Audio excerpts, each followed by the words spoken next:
eventually. 하나님은 영이시니 예배하는 자가 신령과 진정으로 예배할지니라. 영이신 주님을 이 시간 찬양합니다. 우리의 찬양을, 우리의 예배를 받아 주시옵소서. 예수님의 이름으로 기도합니다. 아멘. 이 시간 예배를 위해서 박성모 집사님 대표로 기도해 주시겠습니다.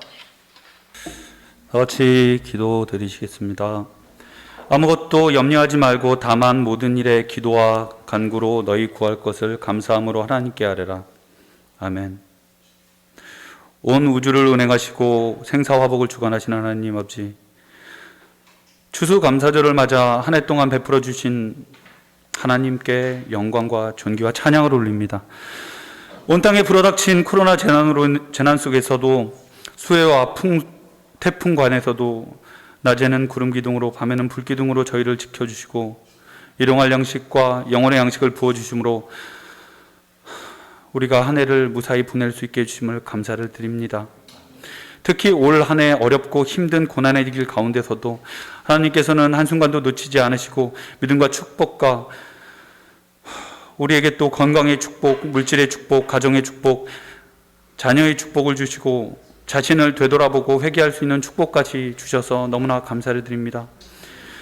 하나님께서 이토록 우리를 사랑하사 독생자 예수를 우리에게 주셨는데 우리는 교만하여 하나님을 멀리하고 바벨탑을 쌓으며 창조 질서와 말씀을 어기고 수많은 우상을 섬기며 거짓 증언자들에게 미혹되어 방황하며 세상을 원망하고 불평하며 나약하게 살아왔던 죄를 용서하여 주시옵소서.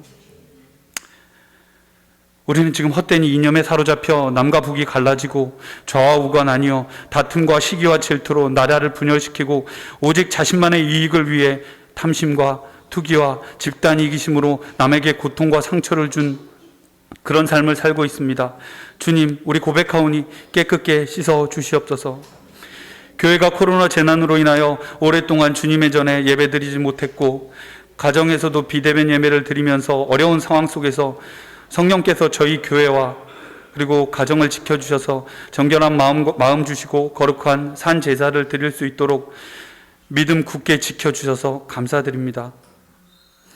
심령인 가난한 자에게 복이 있나니 천국이 저희 것이미요라는 말씀처럼 우리가 코로나 재난으로 인해 함께 고난의 길을 걸으며 힘들고 지쳐 낭망하고 넘어질 때 그때마다 항상 심령인들 가난한 자를 찾아 낮은 길을 향해 가길 서원하며 방황하는 영혼을 위해 베풀며 사랑하며 인내하며 살아가길 간절히 원하옵나이다.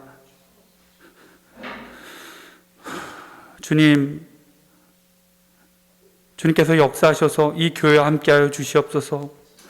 다윗이 생명의 위험을 느끼며 절망의 시간 속에서도 하나님만이 유일한 피난처여 내 인생의 전부이심을 고백한 것처럼 코로나 재난 속에서도 피난처가 되시는 주님께 모든 것을 맡기고 주님 한 분만을 바라보며 어떠한 상황 속에서도 늘 감사하며 살아가게 하옵소서. 오직 믿음으로 하나님께 나아가며 하나님의 말씀에 순종하며 감사함으로 믿음이 완성되길 원하옵나이다.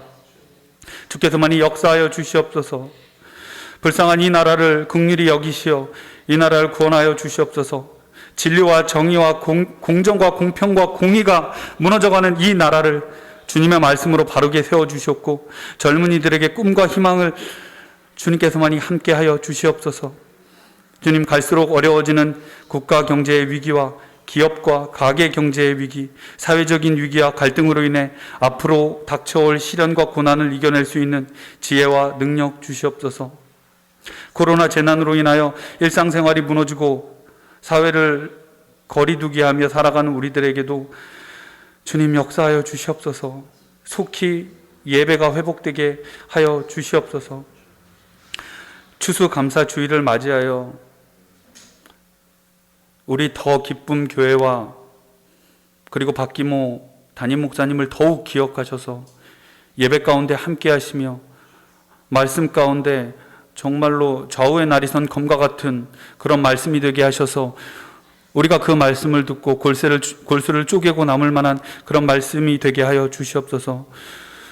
주님, 너무나 힘들고 너무나 어려운 가운데 모두가 지내고 있습니다. 주님, 그렇지만 주님께서만이 함께 하실 줄 믿습니다. 예배 가운데서도 마지막까지 주님께서만이 지켜주시옵소서. 이 모든 말씀 살아계신 예수님의 이름 받들어 기도드렸사옵나이다. 아멘. 다 함께 자리에서 일어나시겠습니다. 오늘 하나님께서 우리에게 주신 말씀은 누가복음 8장 4절부터 15절 말씀입니다. 우리 김재훈 간사님 말씀 봉독해 주시겠습니다. 지난주 저희는 그리스도 안에서 주어진 축복이라는 제목으로 함께 말씀을 나누었습니다. 그리스도인들이 예수의 가르침을 받아들이지 않고 그것을 제대로 익혀서 행하지 않기 때문에, 또 균형 있는 삶을 살지 못하기 때문에 풍성한 삶을 살지 못한다라고 말씀을 드렸죠. 그래서 풍성한 삶을 살기 위해서는 우리가 먼저 그리스도인이 되어야 하고 올바른 출발을 해야 한다라고 말씀드렸어요. 그리스도인이 된다라는 것은 하나님이 나의 삶의 주인이라는 사실을 인정하고 내가 그분 앞에 죄를 지었다라는 것을 받아들이는 것이죠.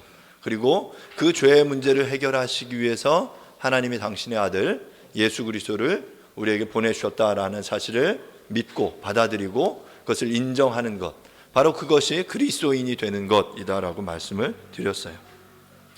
이렇게 하나님의 자녀가 된 사람들은 하나님 안에서 축복을 누리게 되는데, 그 축복은 바로 다름 아니라 내가 하나님 앞에 자녀가 되었다라는 것, 그분 앞에 특별한 존재가 되었다라는 사실이고, 또한 그것과 더불어서 하나님께서 우리가 함께 홀로 내어버려 두지 않으시고 교회라는 공동체를 주신 것, 이것이 하나님이 우리에게 허락하신 축복이다라고 말씀을 드렸습니다. 오늘은 두 번째로 성경적 믿음으로 산다는 것의 의미가 무엇인지 여러분들과 함께 말씀을 통해 나눠보겠습니다. 여러분, 예수를 믿고 교회를 다니기 시작해서 그 신앙 생활로 인해서 가슴이 이렇게 막 뜨거워졌던 감격적인 그 시간들이 여러분들이 있으십니까? 자, 그런데 그런 경험들이 있다가 시간이 지나면서 그 뜨거웠던 마음이 냉랭해지고 또 여러 가지 문제들, 어려움들로 인해서 우리의 신앙이 점점 이렇게 다운되는, 차가워지는 것들을 경험하신 적이 있으실 겁니다. 오히려 신앙생활을 처음 시작한 사람이 생기가 넘치고 뜨거운 신앙생활을 해요. 뭔가 이렇게 열심히 해보려고 하고 뭔가 이제 행함으로 자신의 그 신앙을 하나님 앞에 보이려고 막 열심히 노력을 합니다. 자, 그러면 그런 모습을 보고 신앙이 오랜 신앙을 한 그런 사람들이 그 사람들에게 이렇게 이야기하곤 하죠. 야, 처음엔 다 그래. 시간 지나봐. 그렇게 이야기를 합니다. 이런 모습이 당연해지는 것은 온전한 신앙이 아니겠죠. 오늘 함께 읽은 누가복음의 본문은 씨 뿌리는 자의 비유에 대한 내용으로 공관복음 모두에 등장하는 아주 유명한 비유입니다. 특별히 그 예수님께서 하나님 나라의 비밀을 비유로 설명해 주셨는데, 그 여러 비유 중에 그 주님께서 이 비유의 의미를 정확하게 해석해 주신, 직접 설명해 주신 본문 중에 하나예요. 그 비유의 내용을 오늘 처음 잠깐 생각하는 것으로 함께 오늘 말씀을 생각해 보도록 하겠습니다. 11절에 보면 분명하게 이 씨앗이 무엇인지를 명확하게 설명합니다. 씨 뿌리는 자의 비유인데, 이 씨앗이 11절에서 뭐라고 이야기하냐면 하나님의 말씀이다라고 분명하게 이야기를 하고 있죠. 자, 씨앗이 뿌려지는 역할이 목적이 뭐냐면 열매를 맺는 거예요. 그러면 하나님의 말씀이 뿌려졌을 때 무엇을 열매 맺기 위한 것인지에 대해서는 그 다음 12절을 보면 알 수 있어요. 12절은 뭐냐면 믿어서 구원을 받게 하는 것이죠. 12절을 보면 길가에 대한 설명을 하시면서 길가에 있다는 것은 말씀을 들은 자니 이에 마귀가 가서 그들이 믿어 구원을 얻지 못하게 하려고 말씀을 그 마음에서 빼앗았다. 그러니까 마귀가 그토록 막고 싶어하는 건 뭐냐면 이 하나님의 씨앗, 말씀의 씨앗이 뿌려져서 사람들이 그것을 믿어 구원을 받는 것을 방해하는 것이 마귀가 하는 절대적인 그들의 사명인 거예요. 그럼 반대로 이야기하면 이 씨앗이 뿌려지는 아주 중요한 이유는 바로 그 씨앗을 받아서, 땅이 그 씨앗을 받아서 뿌리 내려서 건강하게 자라서 그곳으로 구원의 열매를 맺는 그러한 삶을 살게 하는 것, 그것이 풍성한 산이겠죠. 바로 그 삶을 살도록 하는 것이 이 씨앗의 목적이다라고 말할 수 있는 거예요. 결국 뿌려지는 씨앗을 통해서 사람들이 이것을 제대로 받아들여서 구원의 삶을 시작하고 풍성한 삶을 살게 하는 것이 목적이다라는 것이죠. 자, 오늘의 본문의 말씀 속에서 본문은 네 가지 밭으로 우리의 상황을 설명합니다. 그러니까 우리가 신앙생활을 하죠. 믿음 생활을 시작해서 오랫동안 지금 신앙생활을 해 오실 거예요. 여러분 생각해 보세요. 나는 오늘 이 네 가지의 밭 중에 어느 위치에 있는지 한번 여러분 생각해 보시면 좋겠어요. 첫 번째는 길가입니다. 길가는 말씀을 듣기는 했지만 길가에 떨어져서 마귀가 그것을 빼앗아 갔다라고 말하고 있어요. 그러니까 말씀이 들려지긴 해요. 말씀이 선포되긴 했어요. 뿌려졌어요. 그런데 길가에 뿌려져서 그냥 이렇게 새들이 와서 다 쬐 가는 거죠. 그러니까 뿌리 내리지 못하는 거예요. 와서 말씀은 듣지만 교만하거나 딴 생각에 빠져 있거나 아니면 배후의 영적인 세력들이 그들로 하여금 믿지 못하게 하는 그 상태, 바로 그것이 길가다라는 거죠. 그러니까 어찌 보면 이 길가에 있는 건 뿌리 내릴 기회조차 없었던 상태예요. 자, 두 번째 밭은 돌짝밭입니다. 돌짝밭. 바위 위에 떨어지는 거예요. 자, 그런데 이 돌짝밭은 설명하면서 말씀을 들을 때 기쁨으로 받으나 잠시 있다가 어려움과 시련이 생기면 배반하게 된다라고 말하고 있습니다. 결국 이 돌짝밭의 그 문제는 뭐냐면 씨앗이 뿌려져서 뿌리를 내리긴 했는데 그 뿌리가 깊지 않은 것이 목적이다라는 거예요. 뿌리가 깊지 않아요. 그래서 뿌리가 깊지 않기 때문에 어떻게 됩니까? 수분이나 양분이나 충분히 빨아들이지 못하죠. 그래서 외부에서 바람이 불거나 시련이 닥치면 그 뿌리채 뽑히는 상황이 되는 거예요. 제가 일전에 저희가 이제 캐나다에 있을 때 이야기를 잠깐 드렸죠. 캐나다의 땅이 너무 좋아요. 비옥하고 저희가 있었던 밴쿠버라는 지역은 게다가 비도 굉장히 많이 와요. 그래서 땅도 좋죠. 비도 많이 오죠. 햇볕도 많이 쬐죠. 그러니까 막 나무들이 막 쭉쭉 자랍니다. 근처에 동네 숲만 가면 그 숲의 아름드리 나무들이 그 숲 속에 들어가면 햇볕이 보이지 않을 정도로 큰 나무들이 엄청나게 많아요.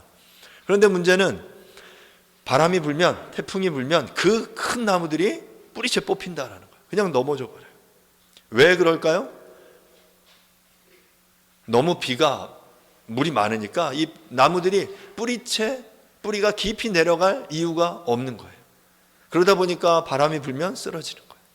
지금 돌짝밭이 그랬습니다. 뿌리는 내렸는데 그 뿌리가 깊지 않기 때문에 시련이 닥치면, 어려움이 닥치면 나무가 넘어지는 거예요. 그런데 사랑하는 여러분, 우리가 이 뿌리가 깊지 않은 나무도 이 바람 가운데 넘어지지 않는 한 가지 방법이 있어요. 어떤 거냐면, 여러분, 나무들이, 아주 큰 나무가 뿌리가, 예를 들어 나무를 이식해서 심었어요. 큰 산속에 있던 나무를 이식하면 뿌리채 이렇게 퍼와서 이렇게 갖다가 심죠. 자, 그러면 그 큰 나무가 덩그러니 혼자 있을 때 비바람이 불면 뿌리가 내리지 못한 상태라면 그 나무는 어떻게 됩니까? 쓰러지게 되어 있어요. 그런데 이 나무가 커다란 숲 속에 있다라고 생각해 보세요. 숲 안에 커다란 나무들이 함께 있는 거예요.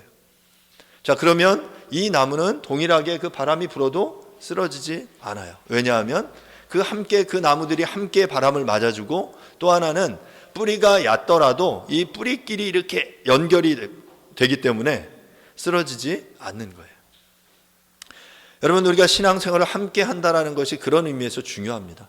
홀로 있을 때, 홀로 뿌리를 깊이 내리지 않을 때 외부의 시련이 닥쳐오면 쓰러지게 마련이에요.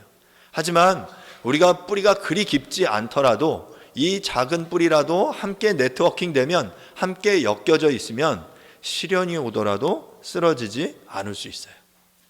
세 번째 밭은 가시덤불입니다. 가시덤불은 말씀을 듣고 깨달은 것 같지만 이생의 염려와 재물과 향락으로 인해 온전히 결실치 못하는 상태다라고 본문은 말하고 있어요. 그러니까 일반적인 우리의 모습일 수 있어요. 신앙생활을 합니다. 그리고 말씀을 듣고 깨달아요. 은혜도 받아요. 자, 그런데 우리에게 그 근심과 염려와 여러 유혹이 우리에게 찾아와요. 앞서 이 시련과 여건과 조금 비슷할 수도 있고 좀 다를 수도 있어요. 우리의 삶 속에 이런 근심과 염려와 유혹이 닥쳐올 때 그것 때문에 열매를 맺지 못하는 상태다. 이게 가시덤불이에요. 그러면 네 번째로 좋은 땅이 나오죠. 좋은 땅은 좋은 마음으로 말씀을 듣고 지키어 인내로 결실하는 것, 이것이 좋은 땅이다라고 본문은 이야기하고 있습니다. 여러분 8장 15절을 보시면요, 좋은 땅에 있다는 것은 착하고 좋은 마음으로 말씀을 듣고 지키어 인내로 결실하는 자니라. 그러니까 좋은 땅에 대해서 설명하면서 좋은 땅이 100배의 열매를 맺는 이유는 이거다라고 예수님이 직접 설명하세요. 세 가지로 설명하세요. 첫 번째는 좋은 마음으로, 착하고 좋은 마음으로 듣는 것입니다. 말씀을 들으면서 막 판단하죠. 저건 다 알아. 저 목사님이 말씀을 잘못 해석하는 것 같은데 저게 아닌데 라고 우리가 비판하면서 들을 수 있죠. 그거는 착하고 좋은 마음은 아니에요. 물론 우리가 그 말씀을 듣되 이렇게 상고하면서 과연 그러한가 묵상하고 돌아봐야 하지만 우리의 마음이 그래 해봐, 한번 내 마음을 나를 설득시켜봐 하면서 막 너무 이렇게 경계하는 태도로 듣는 것은 좋은 태도는 아닙니다. 우리의 마음이 마치 착하고 좋은 마음으로 그 말씀을 들어야 돼요.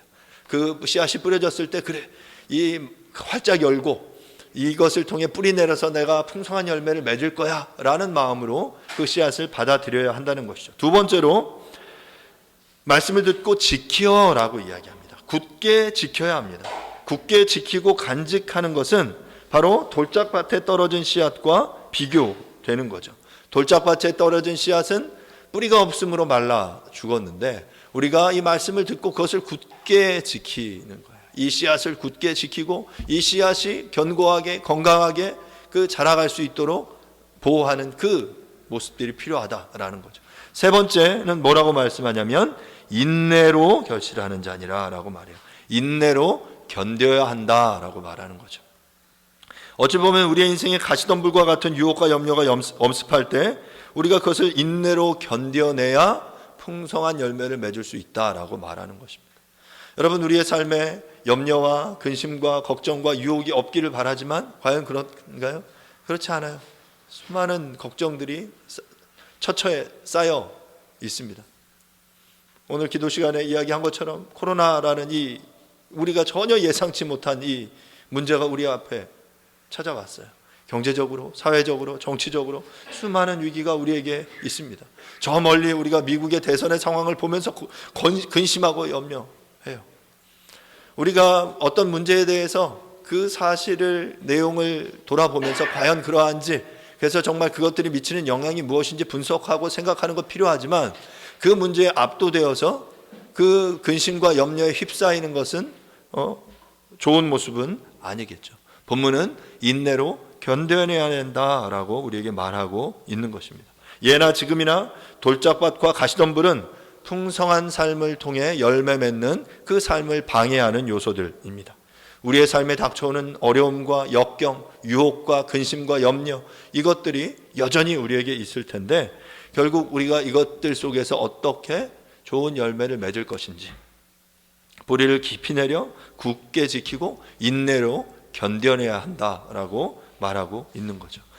바로 이러한 좋은 땅과 같은 그 믿음의 삶을 살 수 있도록 해주는 것이 바로 무엇이냐면 믿음이에요. 믿음. 앞서 착하고 좋은 마음으로 말씀을 듣고 그것을 굳게 간직하며 견디는 것, 인내로 견디는 것이 믿음이다라고 이야기했는데 우리 오늘은 성경적 믿음으로 산다는 것에 대해서 이야기하는 거잖아요. 우리가 그 믿음에 대해서 좀 더 생각을 해보려고 합니다. 믿음이 무엇인지 조금 바르게 이해하기 위해서 에베소 2장 8절과 9절 말씀을 함께 좀 보겠는데요. 에베소 2장 8절 9절을 제가 읽겠습니다. 너희는 그 은혜에 의하여 믿음으로 말미암아 구원을 받았으니 이것은 너희에게서 난 것이 아니요 하나님의 선물이라. 행위에서 난 것이 아니니 이는 누구든지 자랑하지 못하게 함이라. 개역성경은 에베소 2장 8절 9절을 설명하면서 은혜에 의하여 믿음으로 말미암아라고 번역을 했어요. 그러면 이 번역대로 보면 그러니까 어디에 약간 느낌상 어디에 방점이 찍히냐면 너희가 그 은혜에 믿음으로 말미암아라고 설명하고 있는데요. 영어 번역이나 새 번역 다른 번역본을 보면 믿음을 통하여 은혜로 구원을 받았다라고 번역하고 있어요. 약간 앞뒤가 바뀌거든요. 그래서 영어 성경에 보면 by faith through by grace through faith라고 나와요. 그러니까 여기서 나오는 전치사인데 by라는 전치사와 through라는 전치사를 어떻게 해석하느냐에 따라서 이 그 구절을 설명하는 게 굉장히 다양한 스펙트럼으로 설명이 가능합니다. 뭐 그것을 지금 복잡하게 할 생각은 아닌데요.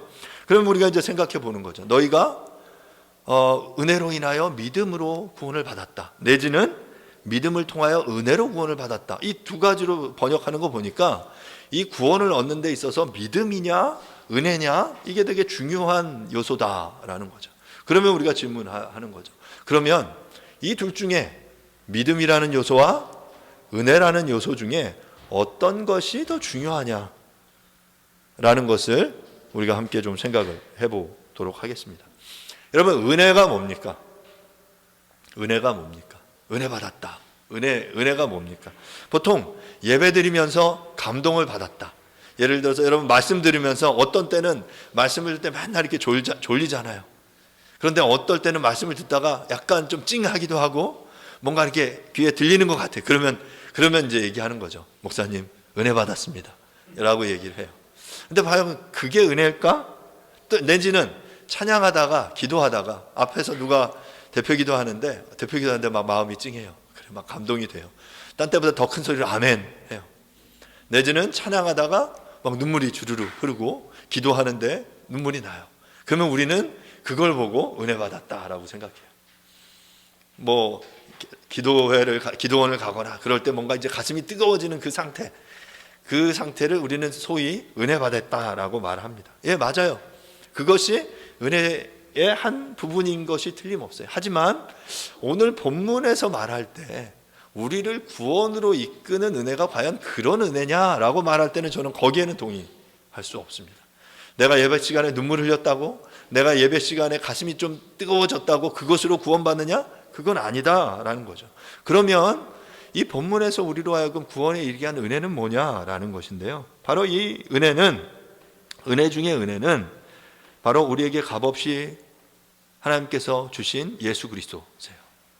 은혜 중에 은혜는 바로 그리스도이십니다. 구원받을 자격이 없는 하나님을 반역하여 죽을 수밖에 없는 우리들에게, 그래서 멸망과 진노와 죽음이 우리에게 약속되어 있는 우리들에게 당신의 아들을 주심으로 우리를 용서해 주시고 구원해 주신 것, 바로 그것이 은혜라는 거예요. 은혜의 본질은 예수 그리스도입니다. 그러면 에베소 2장 8절에 보면 너희가 그 은혜로 인하여 믿음으로 말미암아 구원을 얻었나니 이것이 너희에게서 난 것이야. 뒤에 이제 이것이라는 단어가 나오거든요. 그러면 이것이라는 단어가 뭐를 받느냐? 이게 설명하기가 어려운 거예요. 이것을 은혜로 보느냐, 이것을 믿음으로 보느냐에 따라서 이것이 주는 게, 이것이 하나님의 선물, 우리를 구원으로 이끄는 것인데, 이것을 어떤 사람은 은혜라고 보기도 하고 어떤 사람은 믿음이라고 설명하기도 해요. 그러면 앞에 이야기한 은혜나 믿음이라는 단어는 뭐 문법적으로 보면 다 여성 명사를 사용하고 있고요. 이것이라는 단어는 문법적으로 보면 중성 대명사예요. 자, 그러면 이것을 무엇으로 보느냐, 여러 이론들이 있는데, 저는 여기서 말하는 이것은 앞서 이야기한 너희가 그 은혜에 의하여 믿음으로 말미암아 구원을 받는 것 전체를 받는다라고 생각해요. 그러니까 은혜를 통해 너희가 그 은혜로 믿음을 통해 구원을 얻는 이것이 하나님의 선물이다라는 것이죠. 히브리서 2장 5절은 이렇게 또 앞서 이야기하는데요. 허물로 죽은 우리를 그리스도와 함께 살리셨고 너희는 은혜로 구원을 받은 것이라 라고 말하고 있어요. 범죄로 죽은 우리를 위해 그리스도가 돌아가시고 사신 것이 은혜입니다. 은혜예요. 예수 그리스도가 은혜예요. 믿음은 뭐냐면 그 하나님의 은혜를 받아들이는 거예요. 은혜를 받아들이는 거. 그래서 우리는 너희가 믿음으로 구원을 받는다고 말할 때 이 믿음에는 이 하나님의 은혜가 전제된 거예요. 예수 그리스도가 전제된 그것을 믿는 것이 우리를 구원으로 이끄는 거예요. 그런데 우리는 착각하죠. 그래서 이신칭이 믿음으로 얻는 구원을 강조하다 보면 이 믿음이라는 이 행위 자체가 우리를 구원으로 이끈다라고 생각해요. 믿음이 있어야죠. 하지만 그 믿음에는 무엇을 믿는지에 대한 본질이 있어야 되는데 그 믿음의 본질이 바로 예수 그리스도 하나님의 은혜다라는 사실입니다. 다시 한번 요약하면 믿음은 하나님이 주신 선물을 감사함으로 받는 것, 하나님이 하신 일과 하실 일에 대해서 전인격적으로 네 하고 받아들이는 것입니다. 그래서 자랑할 것이 없는 거예요. 그것은 행위가 아닙니다. 어떤 사람들은 믿음, 내가 믿어줘야 구원받는 거 아니냐라고 말하기도 하지만 그래서 믿기 어렵기 때문에 애써서 노력해야 된다라고 말하기도 하지만 우리가 은혜가 얼마나 크고 감격적인지 안다면 우리는 그렇게 이야기할 수 없어요. 예를 들면 한 가지 예를 좀 들어보면요. 지난주에 저희가 지금 낚싯배 사고 이야기를 했었잖아요. 낚싯배에서 낚시를 하다가 큰 파도를 만났습니다. 그래서 낚싯배에서 홀랑 빠져버렸어요. 그래서 거의 막 이제 죽을 지경이 되었다라고 생각을 해봅시다.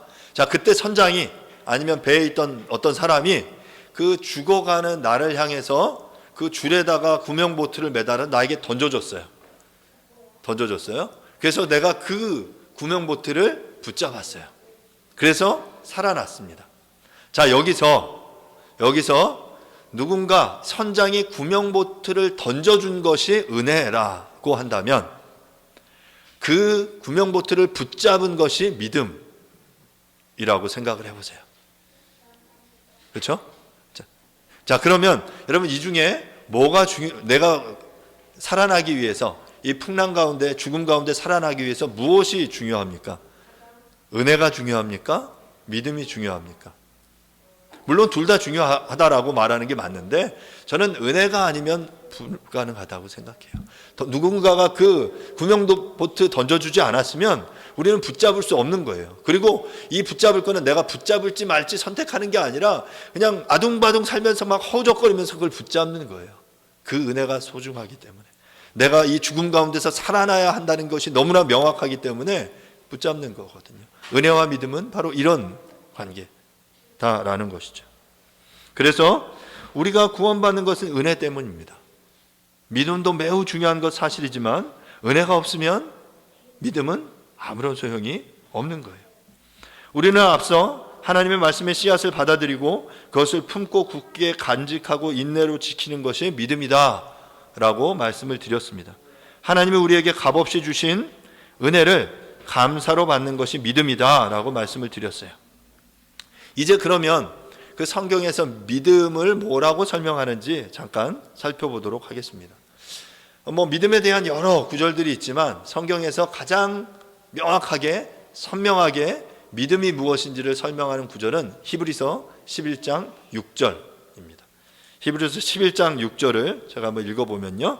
믿음이 없이는 하나님을 기쁘시게 하지 못하나니 하나님께 나아가는 자는 반드시 그가 계신 것과 또한 그가 자기를 찾는 자들에게 상 주시는 이심을 믿어야 할지니라. 본문은 우리에게 두 가지를 믿어야 하나님을 기쁘시게 할 수 있다라고 말합니다. 첫 번째는 하나님이 계신 것을 믿어야 되고 두 번째는 그 하나님이 상 주시는 이심을 믿어야 한다. 이게 믿음이다라고 말하고 있어요. 하나님이 계신 것을 믿는 것, 하나님이 우리에게 상 주시는 이심을 믿는 것. 이 믿음을 가지고 살아가는 것이 성경적 믿음을 가지고 살아가는 신앙생활이다라는 거죠.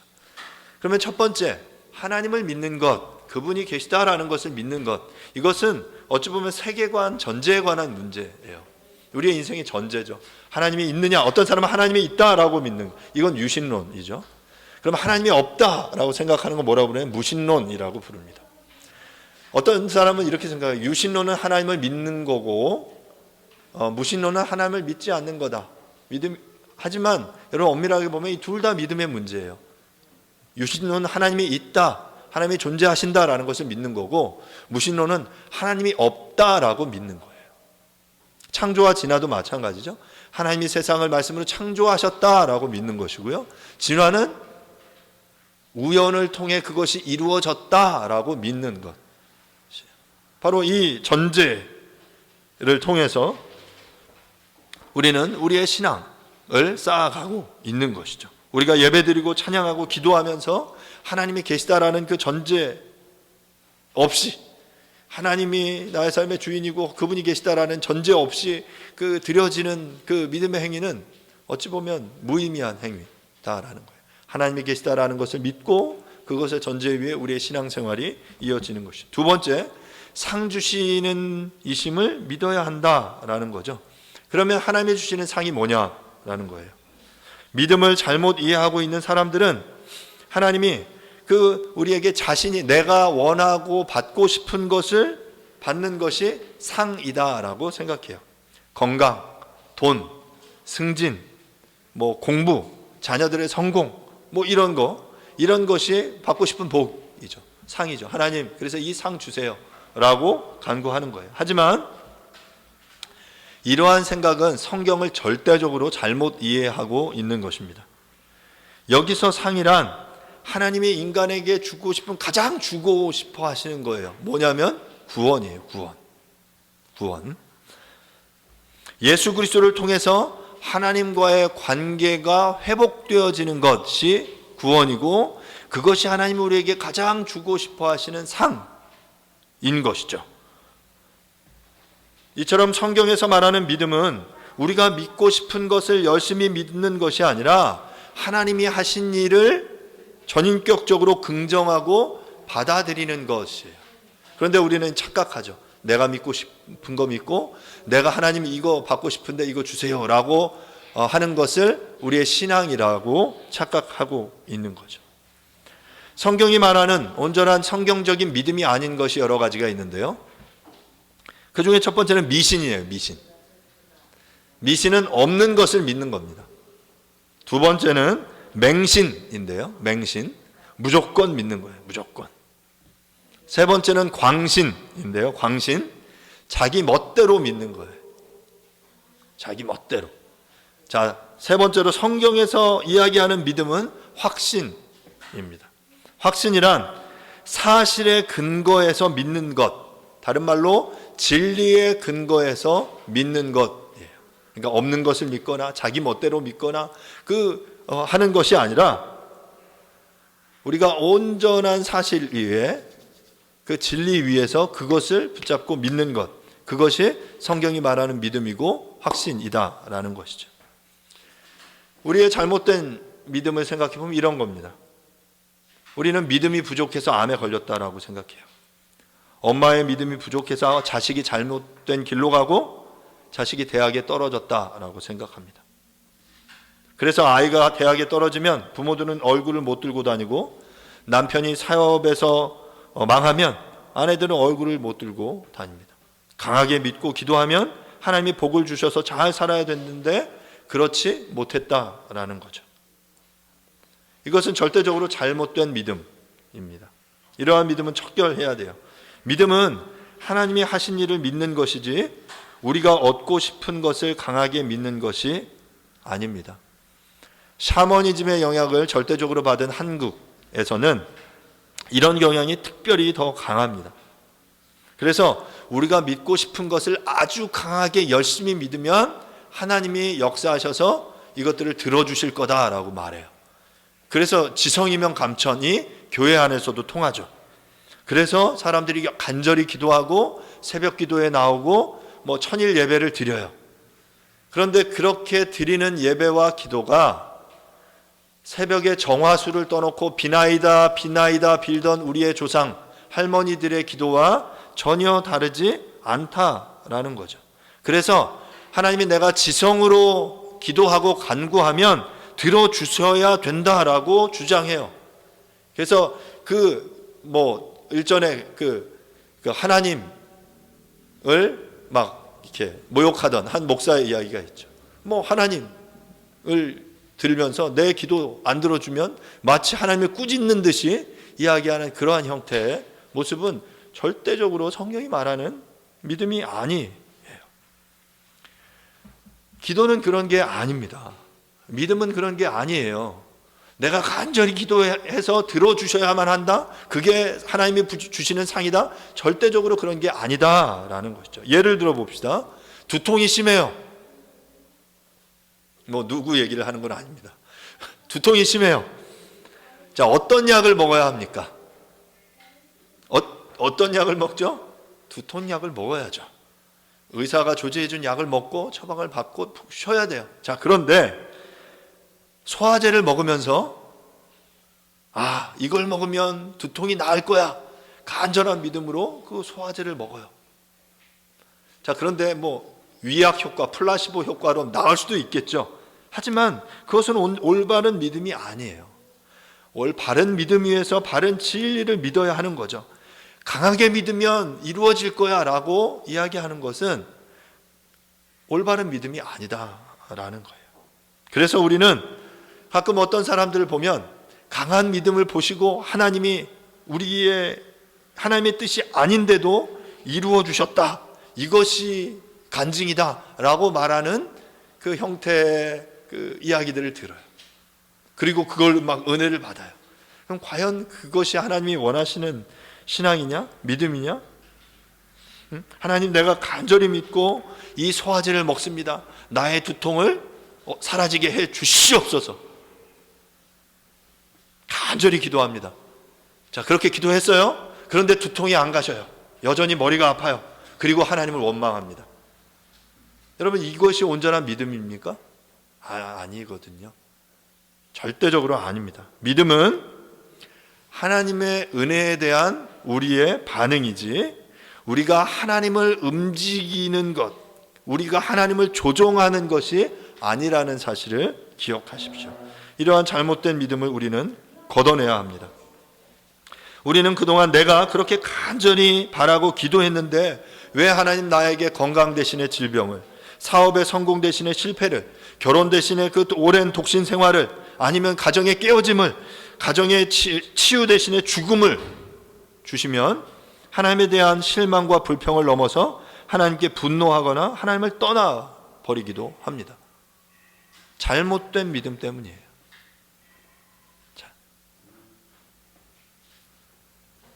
최근에 바이든 당선자가 책상 위에 있는 두 컷의 만화 이야기를 여러분 들어보셨어요? 그 두 컷에 이렇게 한 컷이라고 해야 되나? 만화가 있는데 거기에 보면 그 바이든이 그의 인생이 굉장히 굴곡이 졌어요. 첫째 아내가 이렇게 사망하면서 자기가 상원 의원이 되면서 자녀와 그 아내가 죽고, 또 그 총망받던 자신의 아들도 이렇게 병으로 이제 죽게 되는 상황 속에서 그가 인생의 나락으로 떨어져서 모든 것들을 다 포기하려고 할 때, 그때 그 하나님 앞에 Why me?라고 외쳤대요. 왜 하나님 납니까? 왜 하나님 나에게 이렇게 고난을 주십니까? 자, 그런데 그때 하나님께서 그에게 이렇게 말씀하셨대요. Why not? 왜 너는 안 되냐? 왜 너는 안 되냐? 그리고 그 음성 앞에 다시금 일어났대요. 우리는 그렇게, 왜 하나님 나에게 이 고난을 주십니까? 왜 하나님 나에게 상 주신다라고 말하면서 왜 상 안 주시죠? 근데 그 상이라는 게 내가 받고 싶은 거 못 받은 거거든요. 그런데 하나님 말씀하셔서 Why not? 왜 안 돼? 왜 너는 고난을 겪으면 안 되지? 왜 인생에 그 어려움이 있다고 그게 내가 너를 사랑한 게 아니라고 생각하는 거야? 라고 말씀하신다는 거죠. 사랑하는 여러분, 온전한 믿음을 가진다라는 것은 내가 받고 싶고 내가 원하는 것들을 얻어내는 게 절대로 아니에요. 인생의 어려움과 역경과 앞서 말하는 돌짝밭과 같은, 가시덤불과 같은 인생을 거쳐가지만 여전히 그 가운데서 뿌리 내림으로 하나님의 말씀이 내 가운데서 열매 맺도록 하는 그 삶을 선택하는 것이죠.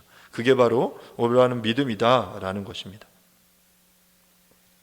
그러면 마지막으로 잘못된 믿음이 아니라 올바른 믿음을 가지고 살아간다라는 것은 어떤 것일까? 마지막으로 생각을 해보도록 하겠습니다. 먼저 보이는 것만이 아니라 보이지 않는 것을 보는 믿음을 가지는 것입니다. 우리가 보이는 현상을 제대로 바라보고 파악하는 것도 중요하지만 절대적으로 더 중요한 것은 그 현상 너머를 바라볼 수 있어야 합니다. 남다른 시각, 믿음의 시각이 필요하다라는 것이죠. 우리들은 살면서 갑자기 우울한 때가 있습니다. 오늘은 너무 외롭고 울적해. 아무리 생각해도 하나님은 나에게 관심이 없으신 것 같아. 하나님이 나를 떠나신 것 같아. 그 감정이 생기거든요. 이 감정 자체는 거짓이 아니에요. 그러면 나 이 감정은 거짓이야, 잘못된 거야 라고 배척하고 대적하는 것이 아니라 느낌을 따라 울적하지만 믿음으로 산다는 것은 그렇게 느껴지는 외로움과 울적함, 하나님께서 날 떠나신 것 같다라고 느껴지는 그 느낌을 인정하되 그 느낌에 굴복하지 않는 것입니다. 그 느낌에 압도돼서 이것을 다른 방법으로, 잘못된 방법으로 극복하기 위해서 포금을 한다던가 아니면 잘못된 죄를 짓는 형태로 나아가는 것이 아닌 거예요. 그런 느낌이 들지만, 그러한 느낌이 없는 것은 아니지만 여전히 하나님이 나를 사랑하시고 하나님이 나를 지으시고 나의 인생을 주관하신다라는 사실을 믿는 거죠. 또한 어떤 사람은 죄책감과 수치심에 빠져 하나님의 용서를 받아들이지 못합니다. 이때 우리는 심판받아 마땅한 죄인이지만 우리를 위해 죽으신 예수 그리스도를 기억해야 합니다. 또 어떤 때는 나 자신이 무가치하다라고 생각됩니다. 비교의식에 휩싸여서 눈을 붙이지 못하고 자신을 자책하며 실패의식에 빠져 있어요. 이럴 때 믿음으로 산다는 것은 하나님이 그리스도 안에서 나를 특별한 존재로 만드셨다라는 것, 그리고 하나님이 우리를 통해 그 하시고자 하는 일이 진행 중이다라는 것을 믿는 거예요. 아직 완결되지 않았어요. 지금은 부족해 보이고 연약해 보이고 어떤 그 선명한 좋은 열매, 결과가 나오지 않는 것 같다 할지라도 하나님이 그 일들을 이루실 것이다 라는 것을 믿는 것이죠. 교회 생활을 할 때도 마찬가지입니다. 문득문득 사람은 혼자야, 다 필요 없어, 기껏 마음을 털어놨더니 내 진심도 몰라주고 이게 무슨 진실한 공동체 교회야, 다 순 엉터리지, 이렇게 생각됩니다. 하지만 이런 순간에도 우리는 부족하지만 하나님이 우리를 여전히 한 가족으로 부르셨고 그리스도를 머리로 한 지체 되게 하셨음을 믿고 하나님이 우리를 성장시켜 가실 거야 라고 믿어야 하는 거죠. 이처럼 보여지는 그 상황을 넘어서는 상황을 보는 거예요. 지금의 내 감정과 나의 상황을 무시하라는 게 아니라 그것을 바라봐야죠. 하지만 그 감정과 이 상황 너머에 하나님이 일하실 것이다 라는 것을 믿는 것, 그게 바로 믿음의 시각을 가지고 생활하는 것입니다. 여러분, 그 주보의 한 가지 내용만 보고 말씀을 마치겠습니다. 그 주보의 내용에 보시면 기차를 하나 표현해 놓았죠.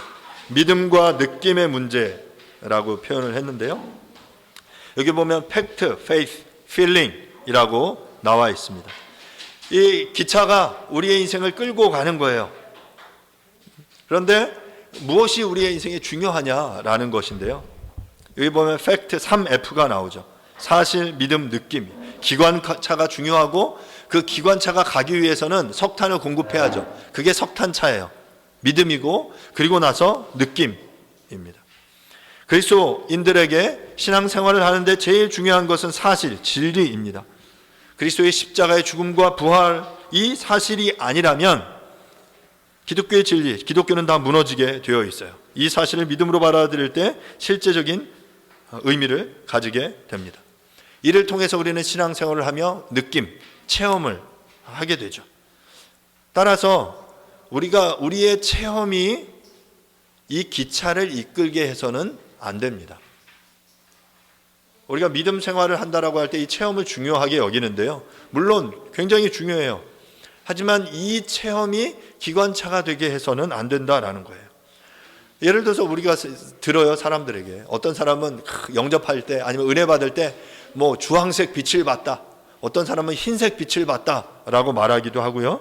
어떤 사람은 은혜 받을 때 눈물을 흘린다라고 말하는 사람이 있고, 어떤 사람은 은혜 받을 때 몸에 전율이 흘렀다든지 따뜻함을 느꼈다라고 말해요.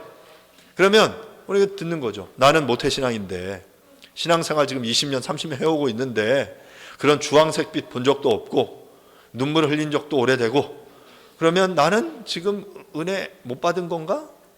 나는 지금 이 체험을 못하고 있는데 뭔가 이 문제 아니야? 라고 느껴지는 거죠.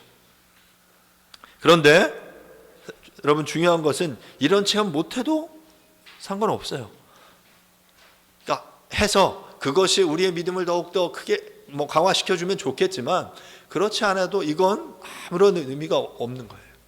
그렇지 않아도 그 하나님이 나를 위해 십자가에 달려 죽으시고 부활하셨다는 그 사실을 믿으면 그것으로 우리는 구원을 받은 거예요. 그것으로 충분해요. 그리고 나서 이제 그 신앙생활을 해가는 과정 속에 그 체험이 따라오는 거예요. 그래서 그 느낌들이 따라오는 거죠. 느낌에 따라가면 안 됩니다. 내가 지금 뜨거워서 나는 신앙을 열심히 하고 나는 지금 냉랭해, 아무것도 못 느끼겠어, 은혜도 못 받는 것 같아. 하지만 여러분, 그리스도께서 여러분이 죽으셨어요. 은혜는 이미 이루어진 거거든요. 우리가 그것을 믿으면, 그리고 믿음으로 우리의 삶을, 신앙생활을 보여주고 우리의 행함으로 우리의 믿음이 온전케 되어지도록 살아내는 것이죠.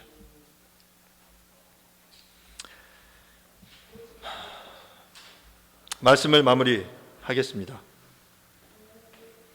우리는 그리스도인으로 신앙의 삶을 살아가고 있습니다. 하나님의 말씀이 돌짝밭이나 가시덤불과 같은 우리의 삶의 어려움과 유혹과 근심에 떨어지는 것이 아니라 좋은 땅에 떨어짐으로 풍성한 열매 맺을 수 있기를 간절히 바랍니다. 그 은혜는 다름 아니라 예수 그리스도 그분이십니다. 믿음을 하나님이 주신 선물을 감사함으로 받는 것입니다. 올바른 믿음은 하나님이 계시다는 사실을 믿고 하나님께서 상 주시는 분이심을 믿는 것입니다.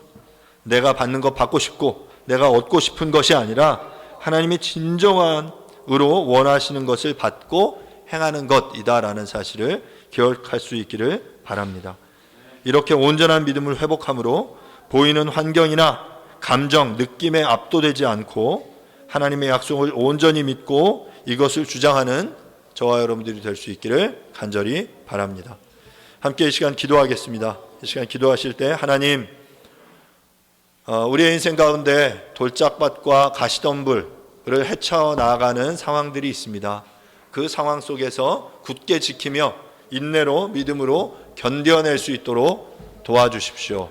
그래서 우리의 삶이 성경적인 올바른 믿음 가운데 풍성한 삶을, 풍성한 열매를 맺는 삶을 살 수 있게 도와주십시오라고 이 시간 잠시 말씀을 생각하시면서 통성으로 기도하도록 하겠습니다. 기도하겠습니다.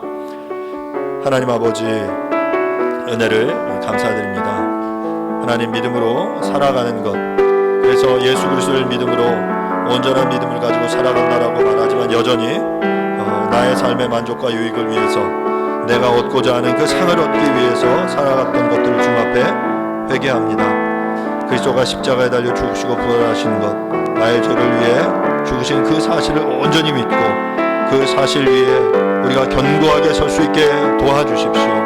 그 사실이 튼튼하기 때문에 주변에 어떠한 바람이 불어도, 어떠한 시련이 와도, 어떠한 염려와 유혹이 우리 가운데 덮쳐온다 할지라도 우리가 그것에 쓰러지지 않게 도와주십시오. 또한 그러한 문제, 어려움 가운데 쓰러져 흔들리는 이들이 있다면 우리가 함께 손을 내밀어 우리가 함께 그 어려움을 견뎌낼 수 있도록, 인내로 버틸 수 있도록 주님 은혜를 베풀어 주시옵소서. 그래서 우리가 풍성한 하나님의 은혜를 덧입을 수 있도록 주님 은혜 베풀어 주십시오. 우리 사랑하는 성도들 위해 하나님, 아멘. 이 시간 이어서 공동체의 기도 함께 드리도록 하겠습니다. 첫 번째, 회개와 예배. 한 주간 삶을 돌아보며 회개와 감사의 기도를 드립니다.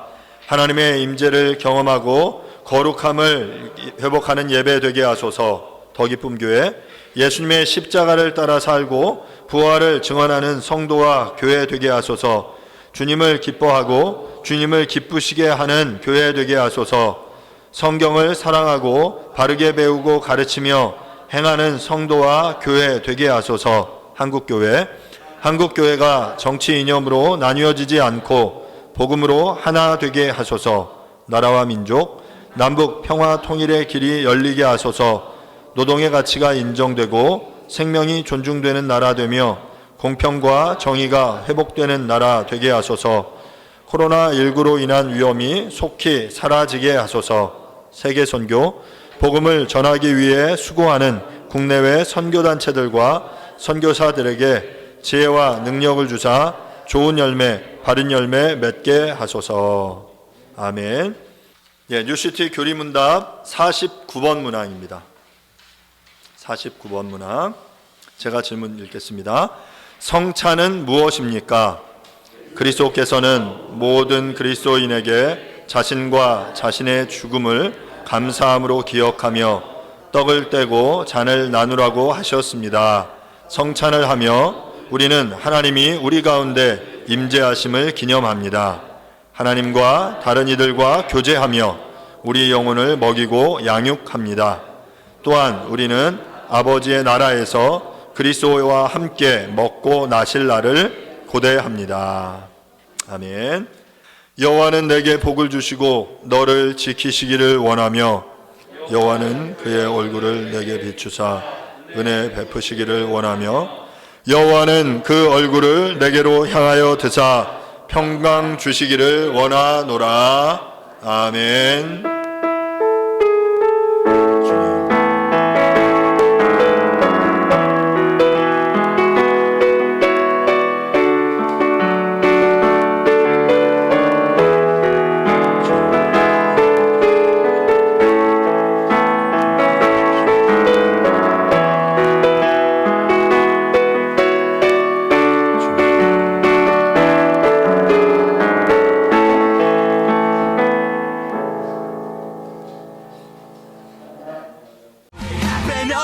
eventually.